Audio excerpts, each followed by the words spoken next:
Sida tawribasisi center si punna koi handaki parkasi kam mari renal center si punna samaga yangkai nipan koi sinjai aduga parkasi da koi angang nupa masa nupi masa ki masing su koi thamjage koi hoji hoji angang sing si koi main candidate हाइबा तारे main candidate ता कोई की फंगदोरी बसी कोई सिदिदा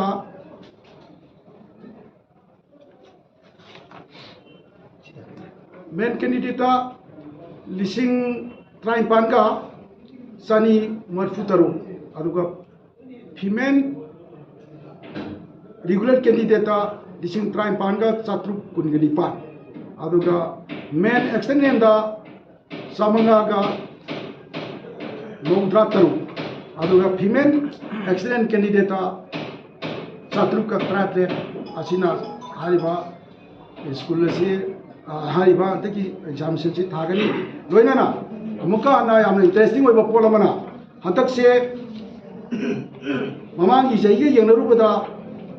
छात्र मसिंग से चौराना लिसिंग अमगा चातरुक कुंथ्रा तरेट ताधै सिगी मरम उतोपी याबसे अखोइना board की माइक्रोम देगी अदुगा एग्जामिनेशन कमिटी की माइक्रोम देगी थाजनबसे ममांगी सही की 2022 की परीक्षा कंपार्टमेंटल परीक्षा सब्जेक्ट अमखक पिनरमबदेगी सब्जेक्ट अनीदा अखोई मरी लेनबा अथॉरिटी हायर अथॉरिटी से खुदमोइना अखोई इवन ऑनरेबल ईएम बो याउना अखोई परीक्षा की मतांगदा अयाब पीबा पीदबा कुम तेरे तरा थोड़ा खलरब कांदा कोई सब्जेक्ट अनीबोदा याबगी पीखिबसे रूल याब लेना हाबदना पीखिबदगी अदुगुम्बा वैरमगद्रा हाबगी अखोई पोटना थाजजबसी ले सुमा कोई हौजिक परीक्षासी